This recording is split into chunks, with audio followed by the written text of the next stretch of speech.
আজকে আমরা দশম শ্রেণীর ইতিহাসের চতুর্থ অধ্যায় থেকে আলোচনা করব। চতুর্থ অধ্যায়ের নাম সংঘবদ্ধতার গড়ার কথা, অর্থাৎ ভারতীয়রা কিভাবে ইংরেজদের বিরুদ্ধে একটা সংঘবদ্ধ হচ্ছে তারই ইতিহাস।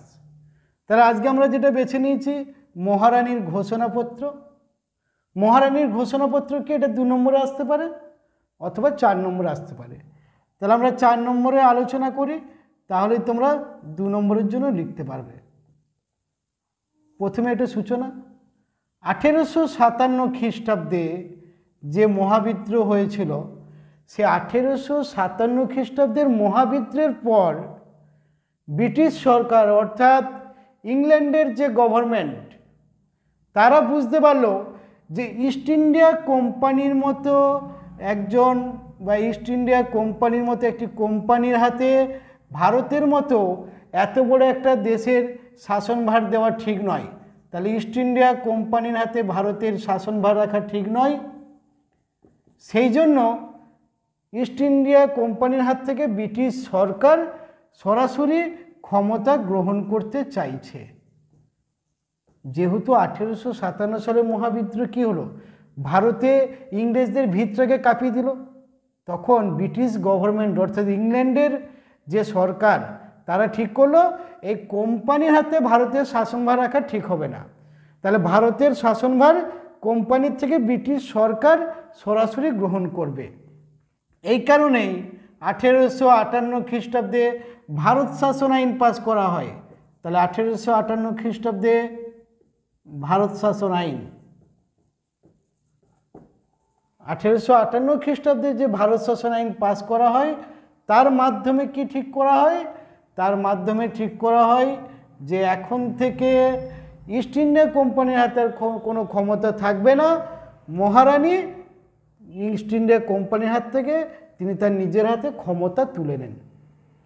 তাহলে দুটো লাইন, 1857 খ্রিস্টাব্দে ইস্ট ইন্ডিয়া কোম্পানির হাত থেকে ব্রিটিশ সরকার সরাসরি ক্ষমতা গ্রহণ করছে, এজন্য 1858 সালে ভারত শাসন আইন পাস করছে বা মহারানী ভিক্টোরিয়া শাসনভার গ্রহণ করছে। এবার হচ্ছে ঘোষণাপত্র। ঘোষণাপত্র 1858 খ্রিস্টাব্দের 1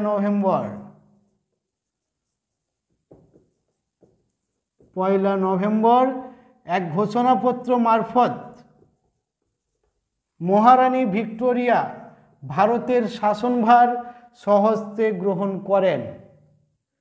এবং এই যে ঘোষণাপত্র, এইটা রচনা করেছিলেন ইংল্যান্ডের প্রধানমন্ত্রী ডার্বি। তাহলে ঘোষণাপত্রটি রচনা করলেন কে? ডার্বি।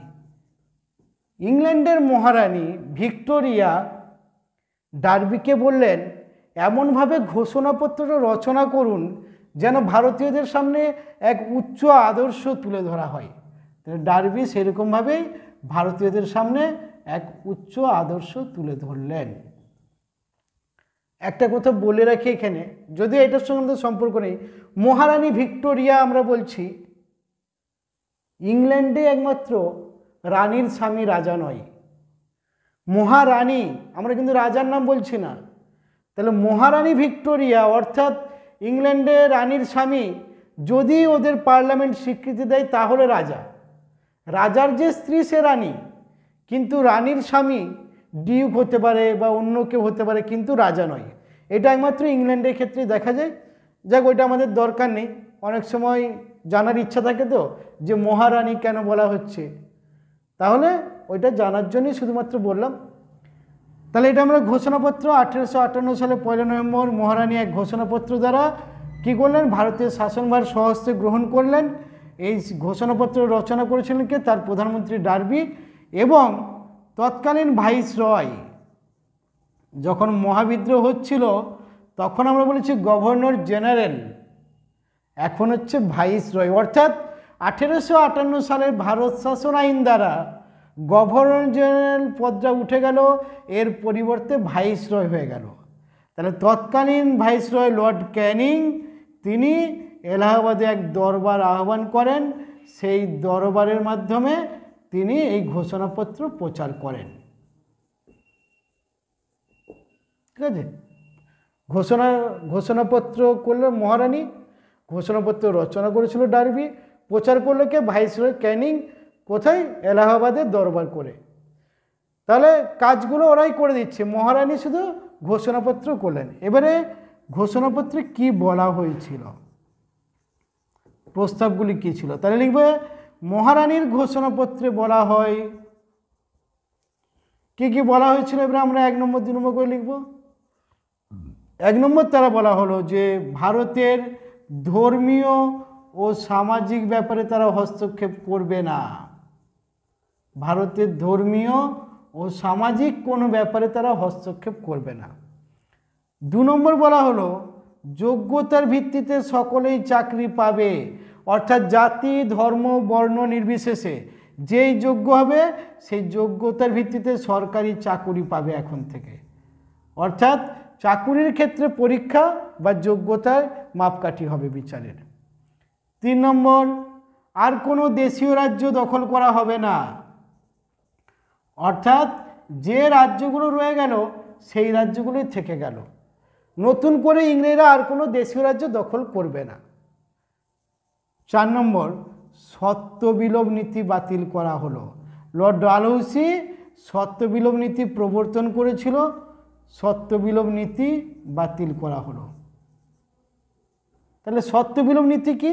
এটা লর্ড ডালহৌসি ভারতের রাজ্যগুলো দখল করার জন্য একটা কৌশল অবলম্বন করেছিল। যদি কারো পুত্র সন্তান না থাকে কোনো রাজ্যের রাজার, সেই রাজ্যটা ইংরেজরা দখল করে নিত। তা সেই সত্যবিলোপ নীতি বাতিল করা হলো।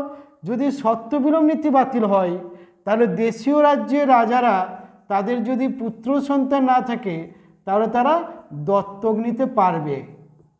তার নিজের পুত্র সন্তান নেই, তখন সে অন্য কারো কাছ থেকে পুত্র ধার করতে বা দত্তক নিত, নিজের পুত্র বলে তাকে তার সাম্রাজ্যের অধিকার দিয়ে যেত। তাহলে এটা হচ্ছে দেশীয় রাজ্যরা এখন থেকে কি বলল, যে তারা কিন্তু দত্তক গ্রহণ করতে পারবে। 6 নম্বর দেশীয় রাজ্যগুলির সঙ্গে বা ভারতে যে সমস্ত রাজ্যগুলো আছে তাদের সঙ্গে যে সমস্ত চুক্তি বা সন্ধি হয়েছে সেই সমস্ত চুক্তি বা সন্ধি ব্রিটিশ সরকার মেনে চলবে, সন্ধিগুলি সমস্ত তারা মেনে চলবে। এগুলো হচ্ছে মহারানীর ঘোষণাপত্রের মূল বক্তব্য। সন্ধি মেনে চলতে, অর্থাৎ আরও একটা দিতে পারো বা এখানেও যোগ দিতে পারো যে সমস্ত অঞ্চল যতদূর পর্যন্ত সীমানা করে দেওয়া হয়েছিল ততদূর পর্যন্তই থাকবে, তারা নতুন করে আর কোনো রাজ্যের বা দেশীয় রাজ্যের জায়গা জোর করে দখল করে নেবে এরকম কিন্তু করবে না। এগুলো মহারানীর ঘোষণাপত্রের চুক্তি। এবার আমরা একটা মূল্যায়ন দেব।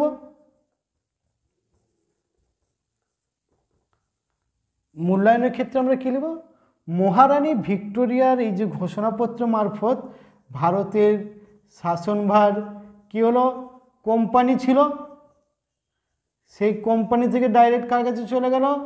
ব্রিটিশ সরকারের কাছে চলে গেল। এরপরে 1857 সালের পর আমরা কিন্তু আর ইস্ট ইন্ডিয়া কোম্পানি লিখব না, ব্রিটিশ সরকার।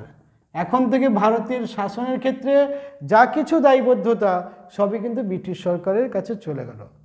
আরেকটা বলবে যে মহারানীর ঘোষণাপত্রে যত উচ্চ আদর্শের কথা বলা হয়েছিল বা এত বড় বড় কথা বলা হয়েছিল, যোগ্যতার ভিত্তিতে চাকুরি, সব ক্ষেত্রে কিন্তু সব নিয়ম মেনে চলা হয়নি বা সব নিয়ম কিন্তু মানা হয়নি, যে কারণে ভারতীয়দের মধ্যে ব্রিটিশ শাসনের প্রতি একটা ক্ষোভ জন্মায়।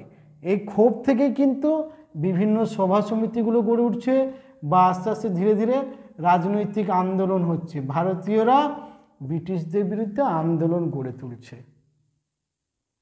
এরকমভাবে আমরা লিখব। আজকে এই পর্যন্তই থাক, পরের ভিডিও আমি আবার আলোচনা করব অন্য টপিক নিয়ে।